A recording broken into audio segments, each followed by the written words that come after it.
Good afternoon, everybody. For those of you who are expecting Chuck Holmes up here when you saw Fireside Chat, my apologies. You heard Andrew introduce Ed a little bit, retired colonel, U.S. Army, Department of Defense, reporting to Donald Rumsfeld during the War on Terror. In Vietnam, he took fire and delivered fire. He's retired but active. He serves on several committees, including our own Military Affairs Committee. He has lectured at Miles College and Birmingham Southern and Jefferson County Historical Society, where I heard him talk about the 80th anniversary of victory in World War II. So Ed. A lot of people have asked me when they see me walk and when they look at me, well, what'd you do in World War II?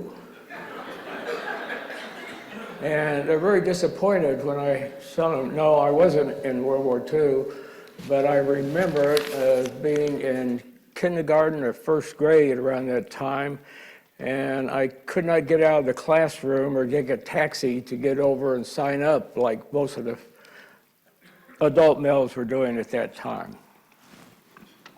Thank you. Now, why I'm still depressed is I'm a Kansas City Chiefs fan. So, victory in World War II. When I heard you speak at Jefferson County Historical Society, you gave a touching story about your trip to Normandy with your wife on vacation. Can you tell us a little bit about that and what transpired? Have any of you ever been to Normandy, the cemetery? A lot of you? Well, that's good. It's an experience. And my wife and I were there a number of years ago, and I went through the gift shop there, and of course they had hats, and I'm a collector of hats, and I could not resist, because they had hats of all the units that were in the D-Day invasion.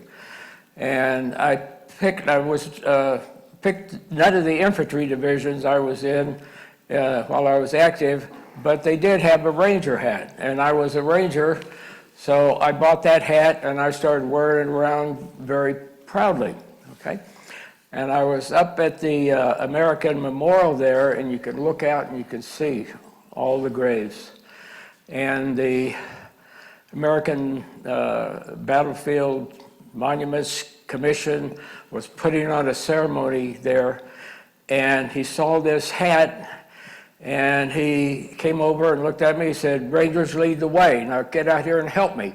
And I was privileged to help lay a wreath at the ceremony there at the American one. Afterwards, a number of people came up to me, and I remember there were people from the Netherlands, there were people from Germany, and there were people from France that came up and thanked me for service.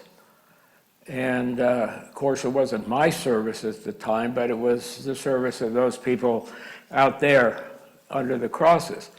So I kept the Ranger hat on. I was very proud of that. And some of you may have heard this story, but my wife and I were leaving from the Paris airport. That airport is just as bad as Atlanta's. I hate both of them airports. But anyhow, I was standing there and we were waiting to get our gate called. And from about here to the podium over there, a couple I noticed was looking at me, an elderly couple, more elder than I was. And they walked over to me and they looked up at this hat and they said, "Are you a Ranger?" And I said, "Well, yes." And they said, "Well, can we shake your hand?" And I said, "Well, sure, but why?" They said, "Because of you, you're the reason we're here today." And I didn't say, "Well, I don't remember buying 2 extra tickets for people," but instead I said, "Can you explain that?" They said, "Our grandparents were in the concentration camps, and if you hadn't invaded when you did, they would not have survived, would not have had our parents, and we would not we were not here to be. So thank you for your service. So looking at those graves and hearing those people after that coming up and thanking me for that service, that's just a couple hours that I'm never going to forget. And so when Jeff asked me about this, I said, well, what was the impact of our victory in World War II? Let's, peel the onion back a little bit. And it was a watershed event. It had worldwide impact on so many people individually. I've got these notes, not that I need them to talk to you all day or all week, but I want to make sure I got some numbers straight. I really didn't know this, so I dug into this, but there were 41 countries that suffered casualties in World War II.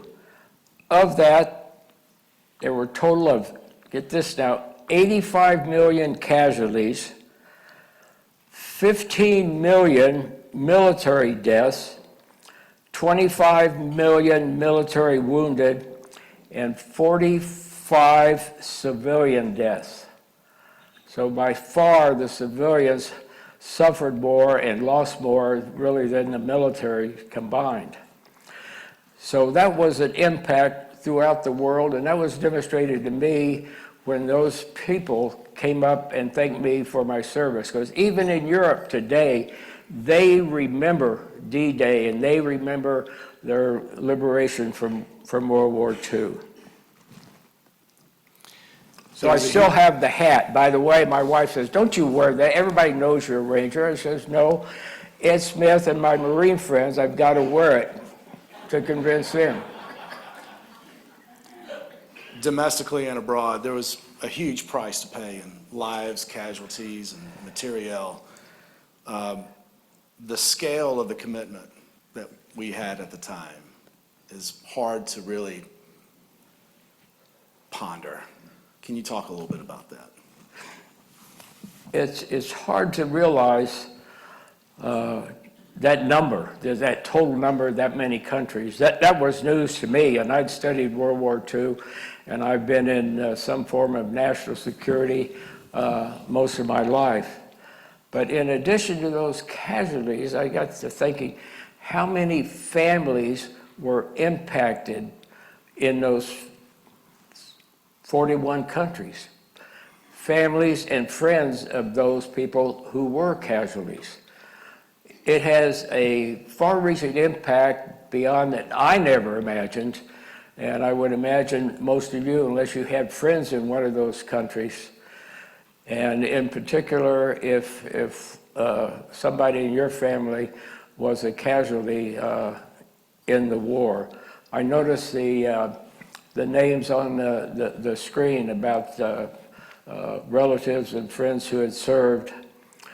One thing I remember was my father was gone in World War II, and I had 5 uncles. They were all gone. Dad was in the Navy. He was a sonar operator, radar operator and sonar operator on an ocean-going tug. People say, well, what's an ocean-going tug? You don't need those in Harvard. No, when one of those battleships or destroyers got damaged, an ocean-going tug grabbed them and took them back to Okinawa or Pearl, where they could get repaired. I had another uncle, Uncle Charles Sullivan, who was a gunner on a destroyer, the USS Charette, got all kinds of awards for defending against kamikaze attacks and shore bombardments. I had another uncle in the Navy. He was on a carrier. What did he do on a carrier? He was a baker. So that shows you the spectrum of people that served. I had another uncle, Uncle Jack, who was a Army Air Corps. He was an aerial photographer. He flew in the second seat of a P-38 twin-tailed aircraft. Submarine patrol. There were German submarines very active in, what is it? It's the Gulf of Louisiana or the Gulf of Mexico or the Gulf of Mexico. I can't ever keep up with what the name of that place is, but there was a lot of German activity down there. And Then I had another uncle, Uncle Jack Cole, who was in Africa, North Africa, on that campaign, and then went with Patton as he went on up Italy and into. So I had all those people, all of them, there were no wounds, there was a lot of experience that was related to me, and that's probably the reason I decided to go into a uniform and devote a career to military service, because of that growing up. So that was just a worldwide impact to people, the families and friends worldwide. I'm going to go a step further. There are two other things that happened at the result of World War II. It ushered in what I call a new world order. I'm not sure what it was before then, but the new one, you had one superpower, America. You had a period of relative peace after that. That at that point, America, as a result of the atom bombs, atomic bombs, was the only atomic power, the only nuclear power at the time. As more people started getting, particularly the Soviet Union, they became a nuclear power. Then you went from a kind of a peaceful world to a bipolar world with the Soviet Union on one side and us on the other side, and people sort of lining up behind. And then that developed into a period where people lined up, then individual, and oh, by the way, what was the strategy then? Anybody here recall the acronym MAD, M-A-D? Mutually Assured Destruction. Anybody here remember in grade school where we had to get under our desk and hold our ears? And okay, that really would have worked, wouldn't it? But that's what we did. And then that sort of deteriorated into terrorism. But you know, one thing common, I think, after that has been efforts, no matter what the type of conflict, people were trying to unseat the United States as the dominant power, as the guiding power in the world.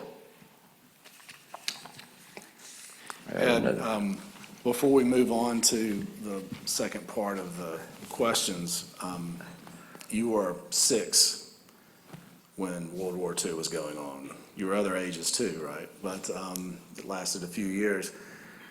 Tell us about what it was like in Kansas and what you had to do in grade school and the newsreels and what the experience was like as a civilian when your family were overseas fighting. One thing about World War II, and we're going to get into this later, I call it the only time really that the country was truly mobilized.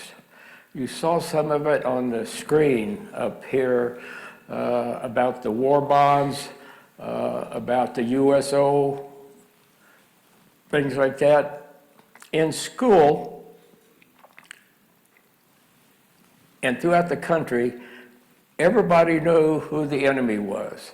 How many people in here could identify the 3 names on that picture of that stamp that said help stamp out, and it showed 3 names? Or it didn't show the names, it showed the 3 pictures? I would have known that in kindergarten and first grade, who those 3 people were. That's how much people knew about who the enemy was and what the problem was. There was, of course, Hitler, there was Mussolini, and there was Tojo. Now, he was the acting military head in Japan, but of course you had the emperor, but the real driver, the real enemy was Tojo. So we had war bonds in the schools too. I still have mine. Anybody still have their war bond? It's a $25 war bond, and guess what the pictures were around it? It was a Disney one, and it had the Disney pictures around it, so it was even very attractive to kids. Hey, Mom, Dad, I need a war bond. Well, okay, so I've got that war bond. It was a $25 war bond.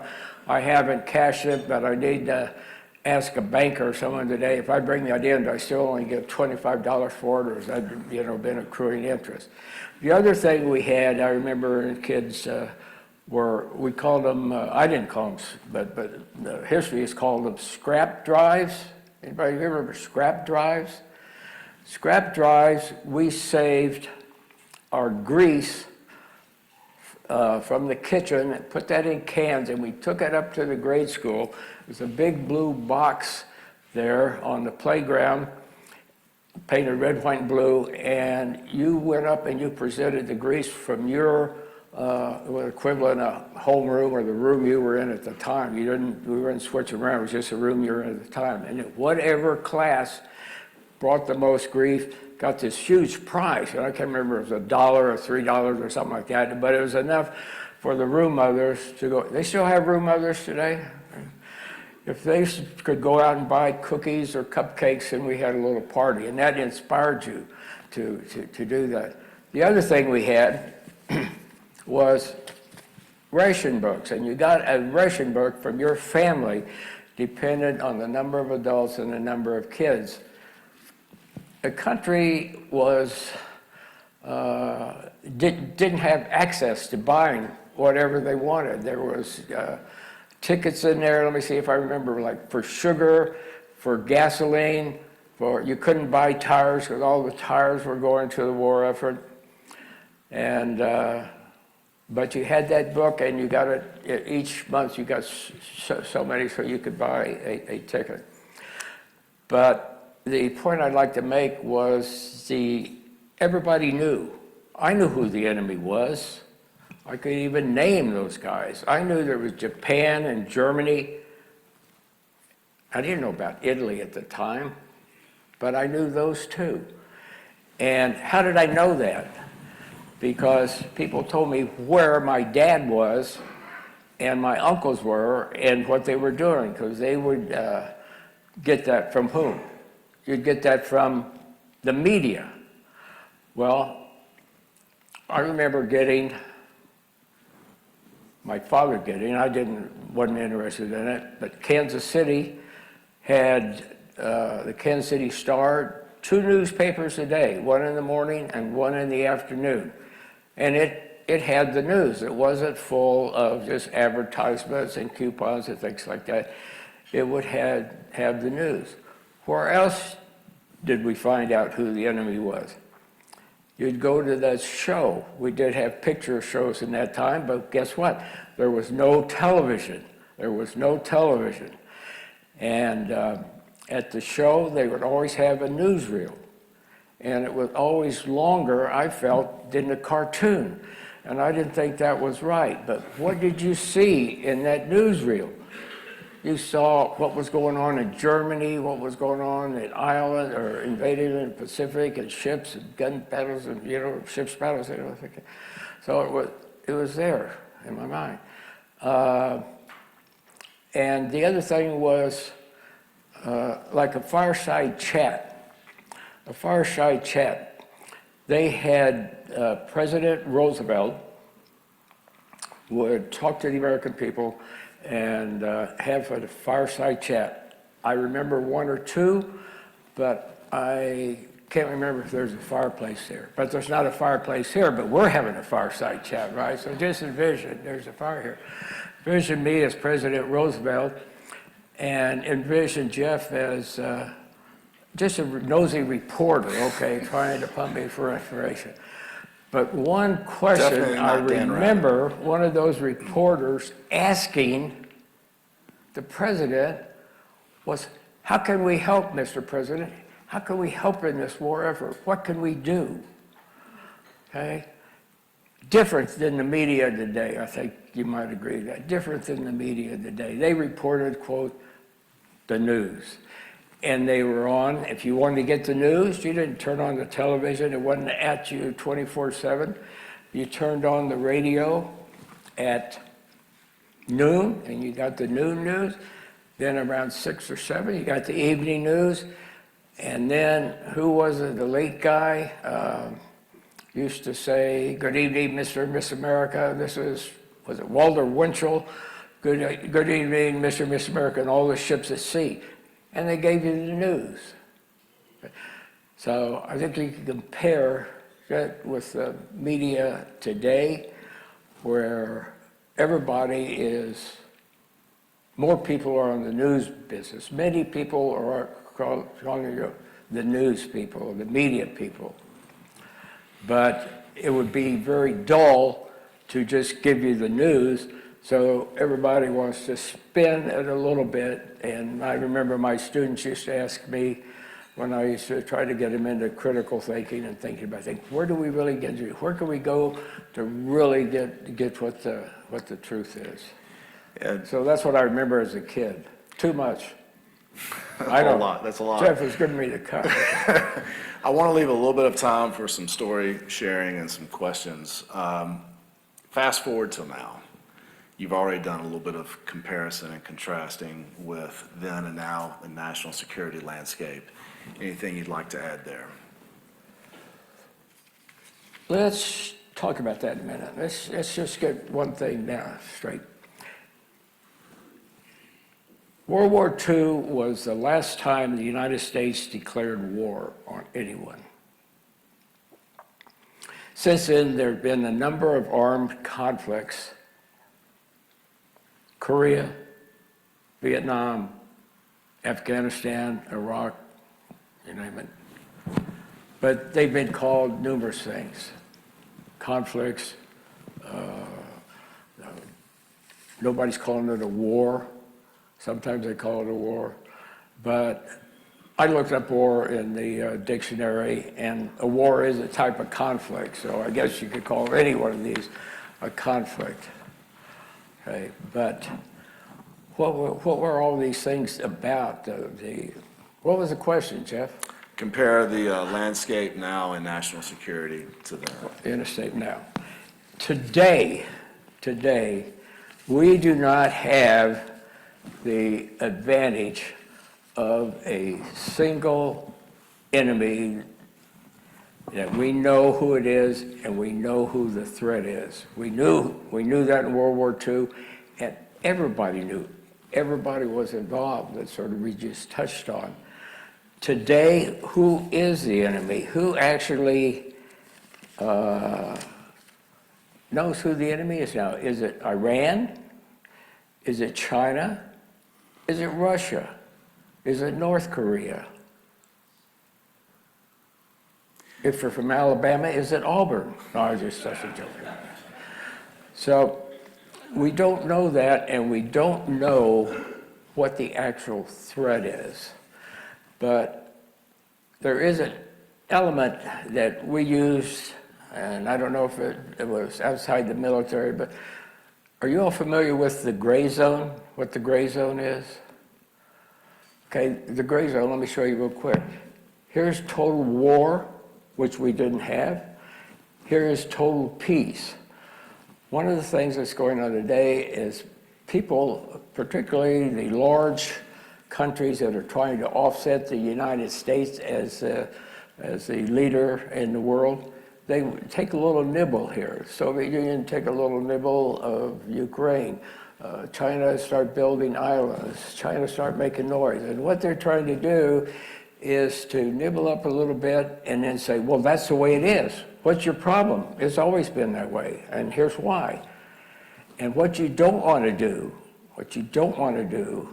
is to push one of those so you go right up and you hit total war.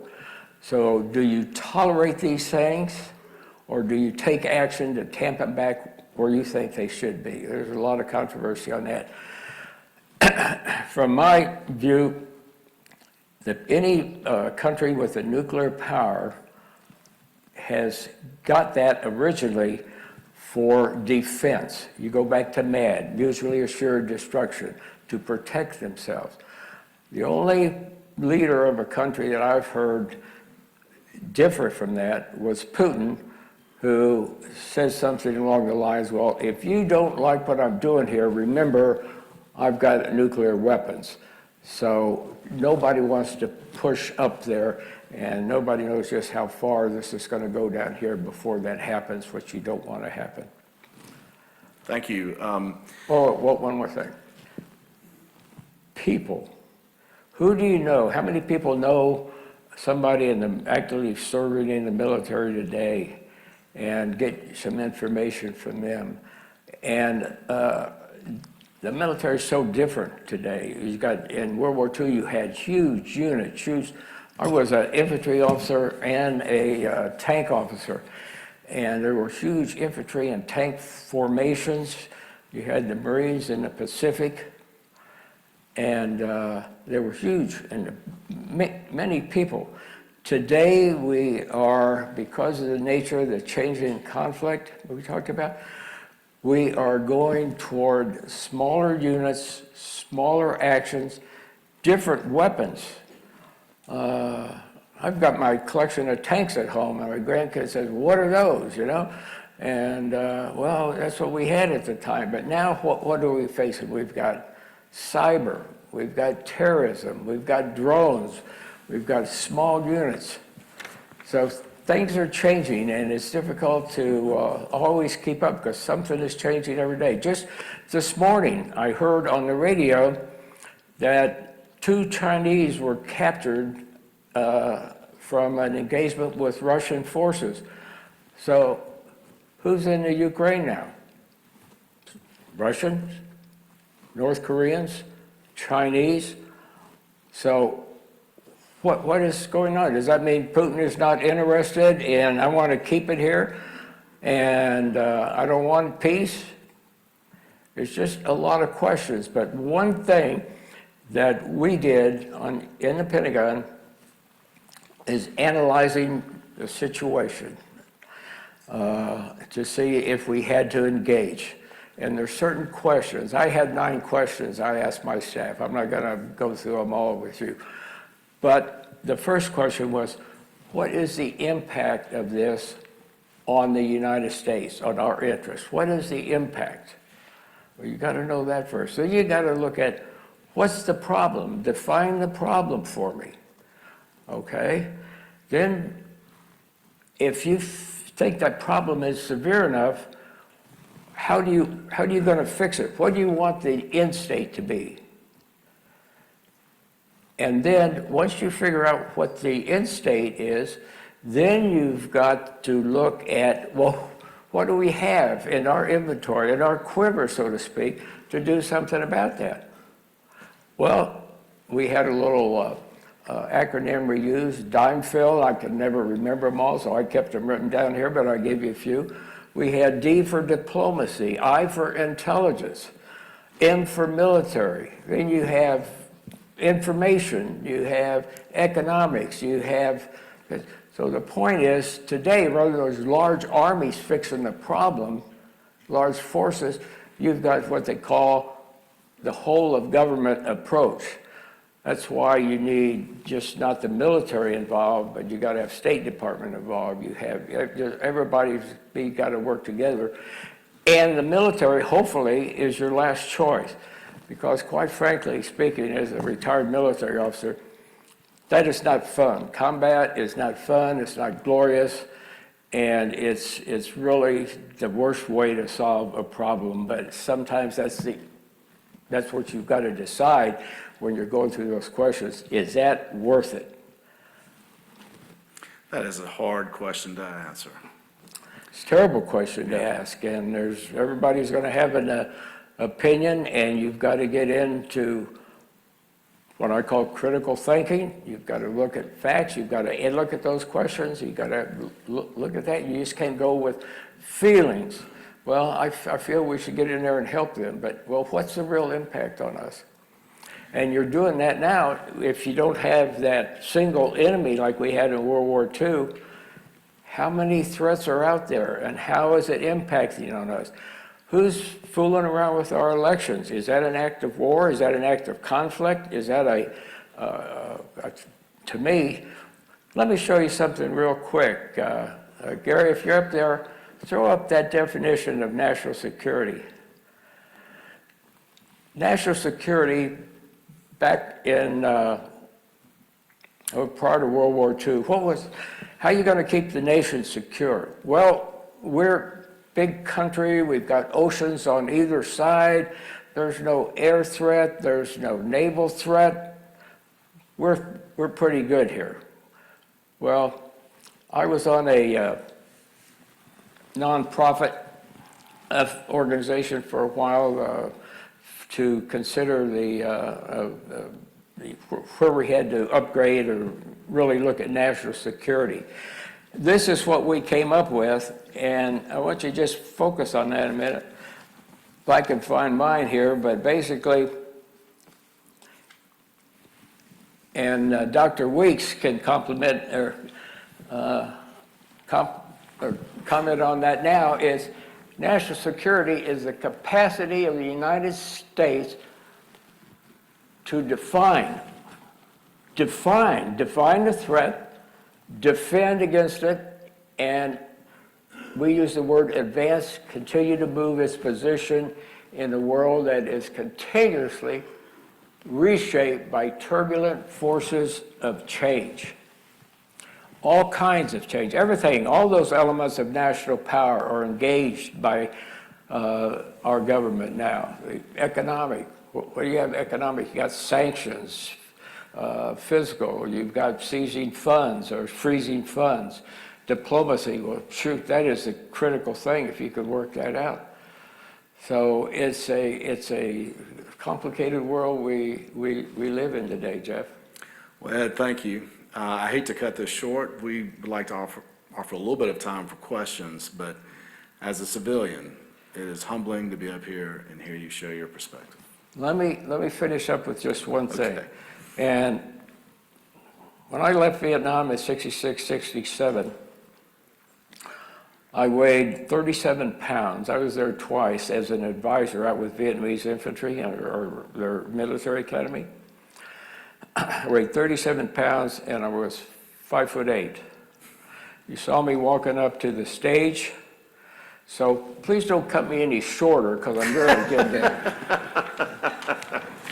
Okay, All right. Gary, So- one more. Questions, stories.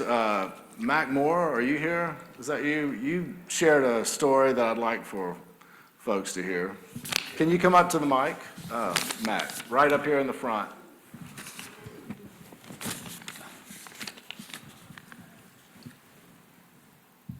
I'll try to be brief. My father and his two brothers all served in the Navy in World War II. And it happened that my father's ship and his brother Chuck's ship were in the same port. My father got permission to go visit Chuck and to tour his ship, and Chuck showed him where his battle station was, where he would be in the event the ship was engaged in combat. A few days later, Chuck's ship was deployed. I'm not sure if it was the Battle of Midway or Leyte, but it was a big one.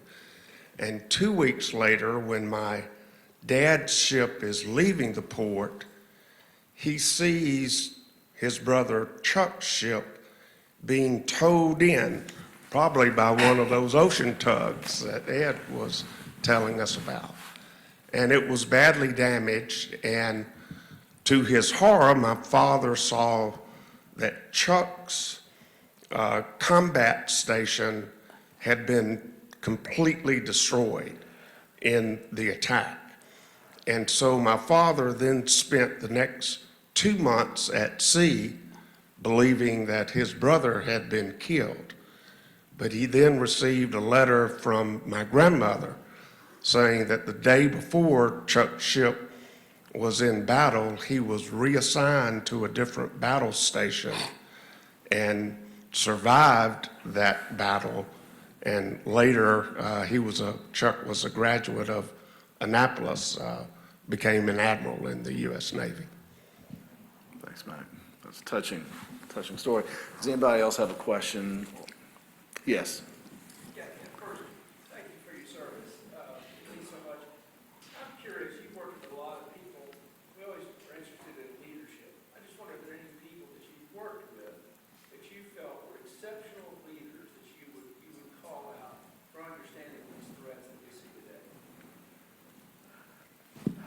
I was in the Army 30 years. I was in the Pentagon, about half of those, and the other half, I was in an armor tank unit.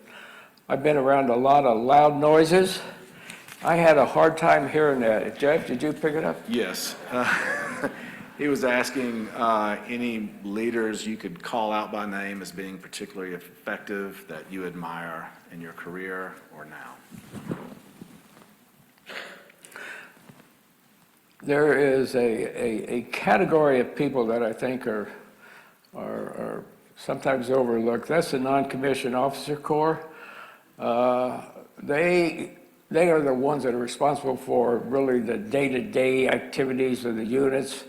I often say, well, what an officer is supposed to do is to, of course, lead, but you help create order in a confusing situation and direct it. There was one particular person, George Casey, General George Casey, whose son later became chief of staff, but whose son I gave a tank ride to one time when his dad was my brigade commander in Germany. General Casey was George Casey, two-star.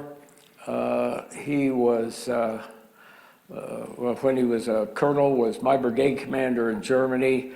Just, you were drawn to him because he had a leader. He would smoke cigars. I remember we were on a recon up the border one day in East Germany, and I had some Dutch Masters, and I said, "Sir, would you like a cigar?" And he said, "What kind you got?" I said, "Dutch Masters." And he said, "Well, I'm a King Edward guy, but I'll take a Dutch Master." And I remember a Marine three-star coming up to me. I had my battalion back when we were training with a task force to go to the Middle East. It was down at Fort Stewart. They brought this Marine three-star general. He was commander of the Rapid Deployment Task Force they had at the time. And he came down, he was down to see. That's what you've got to do as a leader. You've got to understand and be able to relate to your people. He says, "You have any," and we were, boom, things were going off, you know, and tanks were moving and everything. And he says, "You haven't any, how's everything going?" It's going fine. And he said, "Well, do you need anything? Are you short?" And I said, "I'm out of cigars." And this Marine reached in his pocket and drew out a leather thing and took out his 3 cigars and gave them to him. He says, "Keep it up, Colonel." And that's the kind of guy. Later, General Casey, when he was in the first CAV, he had to learn how to fly a helicopter. He was flying a helicopter going to meet wounded, bad weather. He says, "I want to go see my wounded," into the side of the hill. His wife said we found his West Point ring and his belt buckle is what we've got left. And those are the kind of people that I would follow. I think we're, Wait a minute, I'm going to run out of time. I'm going to leave you with one thing. Gary, put up that last one. Now, Sun Tzu. Does anybody know who Sun Tzu was? yes. I'm trying to convince Jeff that he was not a running back in the 30s in Alabama, but he still won't believe it. Click down who it was. You see this guy? One more, I think. Is that it? So he's a philosopher. He wrote this book on war. We had to study that every military school I was in, West Point, War College. Click it again. One more. Here's what he said. I'll let you read it. But basically, that first one up there, he says, if you know your enemy and you know yourself. World War II, we knew the enemy, and boy, we knew ourselves. We were together. What did he say? In 100 battles, you will never be in peril. Click the next one.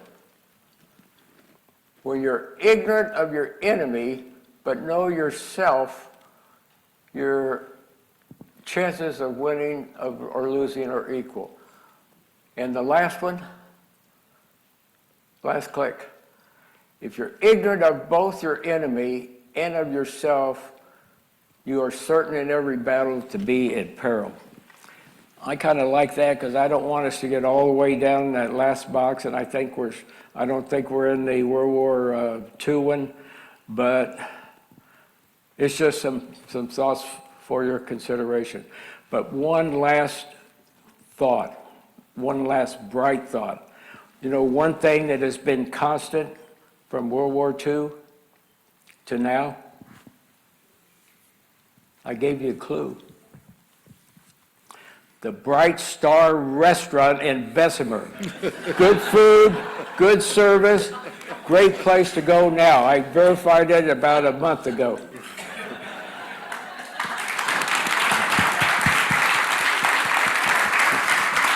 Am I on here? Just going to say with that profound last thought. Ed, thank you. Jeff, thank you. Awesome conversation. We really appreciate you spending the time to prepare and to be with us and to share that